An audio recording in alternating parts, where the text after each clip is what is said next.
Folks. It's folks. There's literally an L in it. That's exactly what I thought about doing.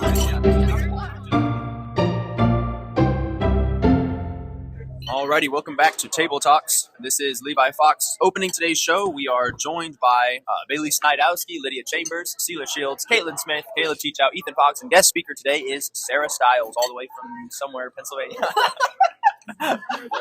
But this episode is sponsored by Shein, where you can get all of your quality clothing that's comparable to Men's Warehouse and all the other places. So shout out to Shein. So, all right, we are going to go ahead and put our phones in the middle of the table, see who's the most popular. When it goes off, you are considered popular. And the last one who has a blank screen is unpopular for the week. We don't have a penalty, but one day we will. One day we will laminate like a badge that you have to wear all week on your backpack or something, like most unpopular. It's like nobody talks to you, or I know that would be actually fun. Yes. So today we've got a couple segments planned. We've got a table divided segment, which is going to be introduced by Sarah, and then we've got fork it or forget it as per usual, and then we've got our hot takes. Hot takes started by Marco. You got anything you want to say? Nope. All right. Well, we'll get right to it once Sarah recovers. But Sarah's going to go ahead and introduce our next segment, the table divided. Okay, is this the sarcasm question? Yes. Okay, so this is something that I've kind of been talking about with some people. And the question is sarcasm a sin? Sarcasm and dark humor, is that a sin? Yeah, sarcasm is totally a sin. I think if you cross a line where you know people don't get it and people are just really offended, then yeah, that's not being very nice. But otherwise, yeah, no way that it's a sin. Also, my phone just went off. That's the case. That's also like the same with like the question if it's like joking is a sin, because like somebody can ask something and I'm like no, but it's actually yes, but then it's like it's technically lying, but is it really a lie if it's just a joke? So Here's some things to consider. I'm just going to throw this out there. I just chat GPT'd this. So sarcasm relies on mockery and contradiction. Okay. So that doesn't sound very biblical. It can create emotional distance. It's frequently linked to aggression in humor research. It depends on context and relationships. Yeah, I'm not sure what that one meant. It can normalize cynicism or negativity. but wasn't Jesus like a little bit sarcastic sometimes? Like when? With the Pharisees? I feel like I don't know. I feel like Jesus was a little bit not in a bad way, but Sarcastic? He was kind of blunt, but I don't know about sarcastic. I think that it doesn't really, like, your sense of humor, as long as it's not immoral, it just matters primarily what spirit it's doing. If you're being sarcastic with someone because you dislike them and you're kind of trying to hurt them, then obviously that's wrong. You're trying to make them believe you, but if you're like, right. you know they're Sarcasm can also be hilarious, but it can also be like the most hurtful humor. Right. And so I think it depends on the audience too, because like some people are very literal. Honestly, for like I'm sometimes super literal, and so sometimes sarcasm is just like. And my fiance is too. That way. But like seriously, it's hard to. Yes. It depends on the audience. Sometimes. Yeah, so to me, I'm kind of like, also you have to think, is it going to be, if someone's not going to get it, are they going to be offended by it? Maybe it's an okay form of a sense of humor, but if you know that they're probably going to have a problem with that sense of humor, then I'd say opt out of it, for the present circumstances. Okay, but what about dark humor though? Same thing. Okay, what is the definition of dark humor? What does dark Yeah, humor I mean? think. Dark humor, what does dark humor even mean? Yeah, I think it's kind of like a Romans 14 thing. Like you don't want to cause somebody to stumble with either sarcasm or dark humor. But I think some people enjoy it. I mean, I know I do. But maybe I'm just a wicked heathen. Yeah, you are. Okay. Self-aware. Okay, I've heard this though, and this is kind of controversial. So anyway, I do love a little controversy every now and then. What about jokes about sin? Maybe that's similar to dark humor. But like, what about if you're joking about, kicking a couple cold ones back or something like that? I know some people would be upset about that. Some people would be like, it's just a joke. What do we think? Okay, so I'm going to be a little hypocritical here because I have to do this. But if you notice, like even in like movies and stuff, older movies, they would joke about stuff like that, like even like gay stuff, whatever, and now they're putting it in movies as like serious. So I feel like when you start joking about it, it starts the downward progression of actually tolerating it, and then you're accepting it because you're not taking it seriously. So I think it's, while laughing at it, I don't know if I could honestly say that in itself is a sin, although I'm pretty sure that would be considered a sin too. But like that starts a downward progression of starting to accept it because you're not taking it seriously. So maybe it's not. Yeah, maybe it's not a sin in and of itself, but you could say it's not best. It opens the gate. For acceptance. Kind of that axiom that if it's doubtful, don't do it. It's kind of one of those things that maybe a little sketchy. I think if you're a Christian and you're walking in the Spirit, then we can trust the conscience and the Holy Spirit to kind of be like, oh, you shouldn't have said that, or Not the thought of any cliche. hey. But like, if you're legitimately walking in the spirit and you say some stuff and you're fine with it, and there's no biblical reason that it's wrong, then I say it's okay. Okay, interesting. I think that kind of goes back to like Romans 14, like she was saying. For some of it is a standards issue, Right. and you can't just say black and white on a lot of things. Like even with sarcasm, I think it really depends on how you mean it, your heart behind it, and the person that you're talking to. Maybe, yeah. And also sometimes what you're saying, because like I feel like sarcasm. Yeah, I don't know. I feel like if someone sarcasm can struggled be with very something in the hurtful. past or something's been hurtful to them in the past and you bring it up as a joke, that can be. Because the thing is, some people use sarcasm. Yeah, some people use sarcasm as like a way to kind of jab somebody without actually directly doing it, so they're not like a jerk, but they're being a jerk. Yeah. I think if you're saying something and as you're saying it, you're questioning if the person will take it bad or not, you shouldn't be saying it. If you have a question about how the response is going to be, then that's your conscience speaking. Because we all do have a sinful nature, but at the same time, God did give us a conscience. Sweet. Don't teach, Bailey. I think if you joke about sin, you're kind of endorsing it in a way, and it's not. Fools make a mock at sin. That's true. Yes, there's a verse that says that fools make a mock at sin, and I think that ties into what you were saying earlier about how it breaks down the walls and the barriers and makes it okay, and that's foolish, you know. But it's very hard to not do. Yeah, and I think it definitely does depend on the audience for sure. Does that answer the question of sarcasm? No, that's if That's just like dark humor. Yeah. Sarcasm is kind of different, but kind of the same. That you just gotta have to have discretion with both, I guess is what we're saying. But well, I mean, they can pick me up out here too, so I don't know if it really matters. But, Absolutely, yes. Andrew Lawrence has arrived. And he's leaving. Okay. All right, Bailey, take it away. Without knocking the mic off.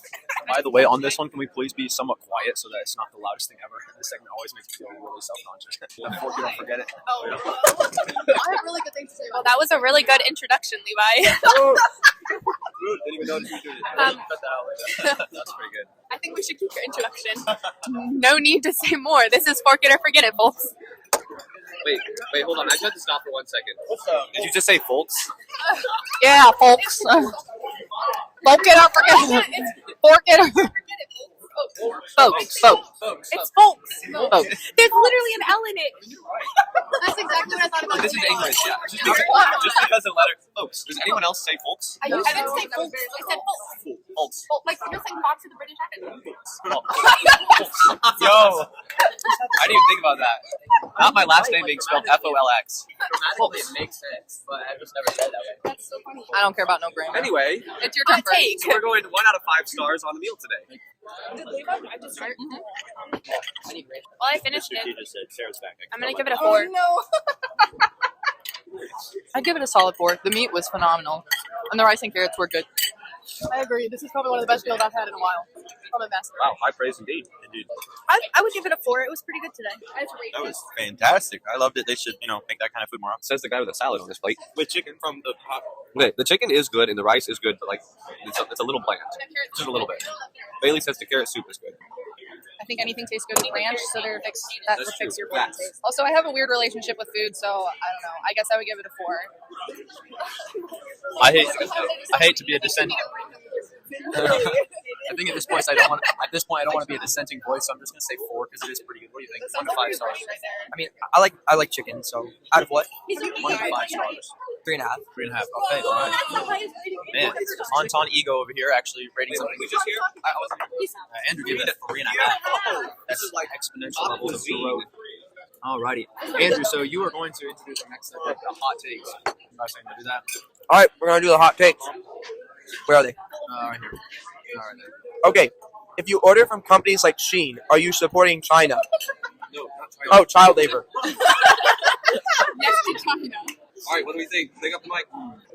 Yeah, I'll support Shein because it saves me money. I do think it's actually pretty unethical, and I understand that me not ordering from them is not going to do much, but I honestly could not buy stuff from them in good conscience. Like if someone gives me something from Shein, I don't care. Amazon doesn't use child labor. I'm sure they do too, but Shein is much more blatant about it. Doesn't use child labor. I know there's a lot. There are a lot of companies, but I feel like Shein is very blatant about it. And They admit their sin, basically. yes. But anyways, if you want to save money, go shop at Goodwill. That's my hot take. Well, also, what if they need jobs? You're like taking their jobs away from them. Like, I mean, that's what they My say. $3 on that dress. My thought is, no, but all Here's- those $3. Here's No, my hot take. I don't know. At least they're honest, okay? I was gonna say- and also, I think it's wrong, but like for my money, it doesn't really matter. Like, I don't think it's that big of a deal. Okay, so the fact that everybody does it anyway. the thing is, I think a lot of China's companies use child labor. So although Shein has been caught, I mean, you could say I'm not going to drive a Ford because that China makes the key fobs for Ford and they use child laborers. And so I mean, you can take that to the nth degree. Yeah, but that's the difference in a company that's an American company that buys one part as opposed to a whole thing. is So dedicated on so that. their morals are justified by being American. Yeah, No, basically. but to the degree which If a Chinese company or an American company uses child labor, it's wrong. I think if you know that that's the case, then it would be wrong. But there are some things that you don't know. Like how can you? That's what I'm saying. That's why, and I'm with you. So I wouldn't probably stop getting something from Shein just what's because wrong with that? I hate that song. Who here orders from Shein? Who here has ever ordered from Shein? maybe What about Temu? I've never ordered from Shein. I don't trust Temu. I was ever had a card, like my card information. Okay, so I get mad. Temu makes me upset because Temu will put a bunch of ads on the bottom of a lot of apps, and they're always on mine very inappropriate, or they're designed to look that way. Shein doesn't do that in my experience. That's why I hate Temu more. I'm just like, it's disgusting. I've never heard of Zara. What is Zara's clothes are good. They're really expensive. They're really expensive. It's good clothes. I feel like that's a European store, isn't it? Zara's like the more classy version of. I went to a Zara in Romania. I mean, I like their clothes, but it's just not worth the money because I can get it off. It's so expensive. Yeah. Andrew, would you buy stuff Target? Yeah, I would. I mean, it depends on if it's cheaper. Yeah, I would, because where else are you going to get Ryan Trahan's new candy that he released? Shout out to Joyride for being the most goated candy ever. Y'all crazy. Okay, so this goes back to the thing of like there are some brands that are like blatant about their stuff, like Target and Shein, and like I get that all the other ones probably still do it too, but the fact that they're blatant about it, in my opinion, makes it worse. Some people don't agree with that, but you know. Well, it kind of depends. Like, if it was like a few cents difference between stores, if it's a few cents difference between stores, like, okay, side with the company that you agree with. But there's some company that's selling it for like dollars less. At that point, you have more of an obligation to save the money that you have. Like, Okay, so here's my thought. I understand some companies promote certain things, but when in American culture do we go from just going to someone because we need an item to going to someone because we want their beliefs? Like in the 1800s and the 1700s, we didn't go up to the butcher and be like, hey, what do you think about homosexualism? Or, hey, Well- are you an atheist? Or, Yeah, exactly. Well, and like He wasn't blatant. It wasn't like the butcher was going to tell you what his views. Nobody talked about that. He could have. Nobody cared. So- the But, reason they wouldn't yeah. is because society would punish you for being such an idiot. If you did. Nowadays, It's like nobody's going to go to the butcher unless he puts his gay flag out there. It's different. We're sort of talking about two things. Are we still talking about Target, or are we talking about Shein? Because I thought we were talking about Just the whole concept. Target doesn't have child laborers, Yeah, but they I- promote the gay agenda. But it's, yeah. Ketchup in the fridge or in the pantry? fridge. That was such a random segue, Bailey. Well, on the bottle, it specifically says to keep refrigerated. Yeah, so like, you probably should keep it in the fridge. Amen. So just because society says we have to keep it in the refrigerator. Restaurants don't keep it in the fridge. That's right. And holy do. But when you think about it, restaurants all have recipes. They don't make Yeah, but they're made out of a different concentrate. It's probably like plastic. It's Heinz restaurant style, Heinz home style. Ketchup cheese. We go back to Target. Yeah. I just think, can we just talk about the fact that we're prioritizing saving money over like ethical values? Thank you. And also, one more thing. If you're buying cheap Chinese stuff, it's cheap Chinese stuff. Spend the extra $5 and it'll last you a little bit longer. What if you don't have the extra So- $5? Well, we're Americans, so you probably don't need it. So Yeah. back in like 2015, 2016, when Pepsi and Target and a lot of these companies started to be very pro-gay, Pepsi was one of the first ones to go. And so a lot of Christians boycotted Pepsi, and then they boycotted Target. And that's, I think, a good thing. But you see more and more companies going that because they're deciding that in America they can express their values openly. So it's kind of like when everyone expresses it, it doesn't matter, in my opinion. So I think, and you can take this the wrong way, but this is a bit of a hot take. I think that Christians who boycott companies today are virtue signaling. the boycott. Wait, I believe But- that Christians hold on. who are openly trying to not go to a certain company because of a certain agenda, in some sense, are just virtue signaling. no, but okay, you have priority like to your family first. So if you can't put food on the table, I don't care whether you buy the food from Walmart or from wherever. Like, you got to buy food because you have a priority to fit your family. But if you've got a bunch of means and you can support a company that supports Judeo-Christian ethics, why would you not do that? But we didn't even start this with basic needs. It was clothes from Shein. I don't really, that doesn't, so I don't, basic needs, I think, stay out of it.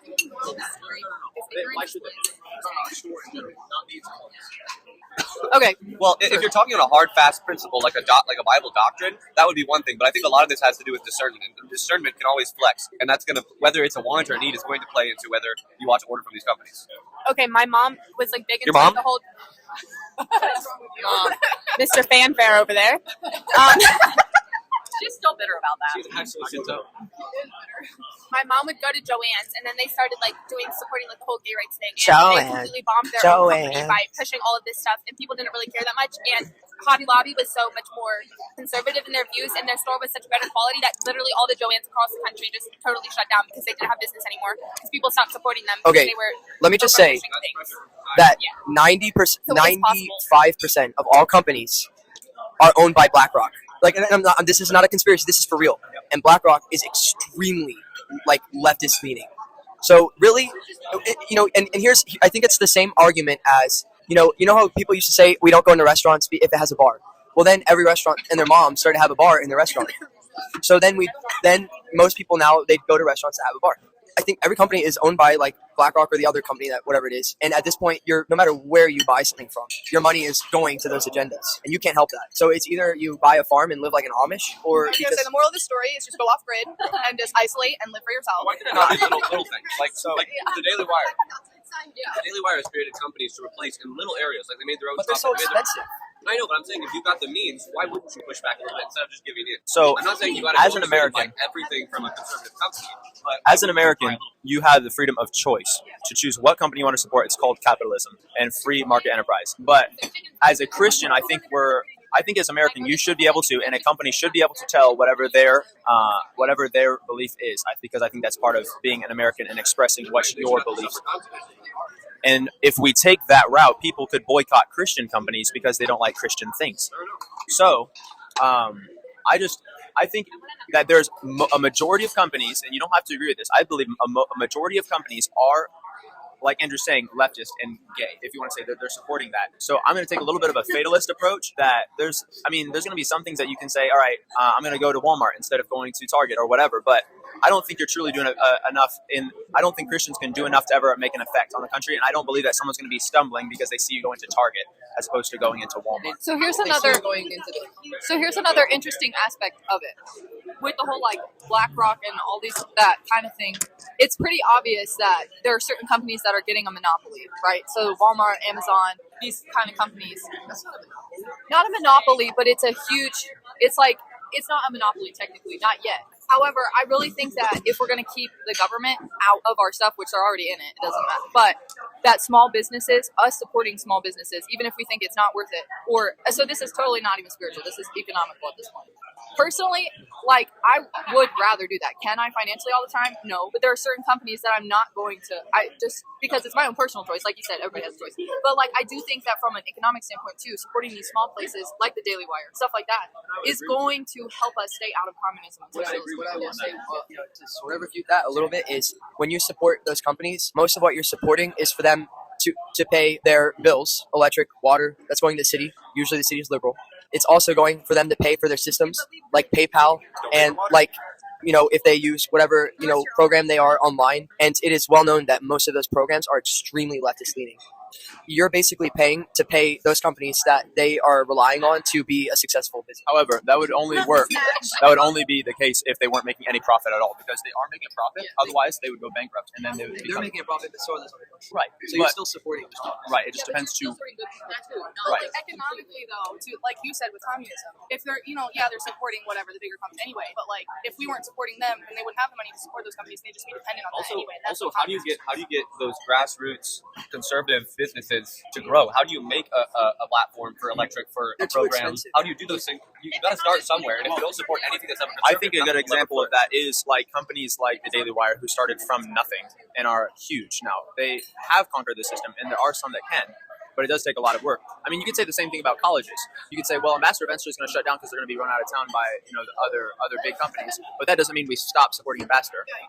I think it's good that you can be fatalistic about some things in business, but in that, I don't know. I wouldn't necessarily. But I'm just saying strictly from like smaller businesses are most of the time more expensive. Yeah, well, and that's not always true. Not always, but generally. I think earlier you made a really good statement of like how bars, like some people not go to restaurants because they have a bar there or because they serve alcohol at the store or whatever. But for us, as far as I know, I don't think that would really we would not go to a store just. I can't believe you even said that word. No. So I don't think that we're gonna. I don't think we're gonna find like a clear line or get to the root really of the problem because just like 50 years ago, if a place was selling alcohol, that would be a completely different story. So like especially 100 years ago, it'd be like, oh, they're selling alcohol. Oh my goodness, that's like that's the. That was the middle of the Prohibition era, so yeah. You can't unsupport all of the stuff you don't like, but you can a little bit. And if you can, why wouldn't you? That's all I'm saying. Even if it doesn't make a big difference in the end. That question is based on your opinion, though. Yeah. Yeah. But I think what's coming across is that you're trying to come to a specific end, saying you're saying morally you should support this if you have the opportunity, and I'm saying no, you shouldn't. It's everyone's choice. So what you're trying to do is shut down the conversation a little bit by saying that if you should, you're saying it's everyone's opinion, but boom. Well, what he said was, why wouldn't you? Because his opinion is that it should be done, but he's not saying you should. He just asked why. The question, why wouldn't you, assumes that you should agree with him and that there should be a definite answer. I think it's funny that you're getting defensive, but anyway. I'm just saying. Have you ever? No, I do think it is based on opinion, and I'm not gonna skewer anyone for not. But You big fatty, you! How dare you! I don't even like you anymore. You are. I am. Did Okay. you get a notification? I don't know.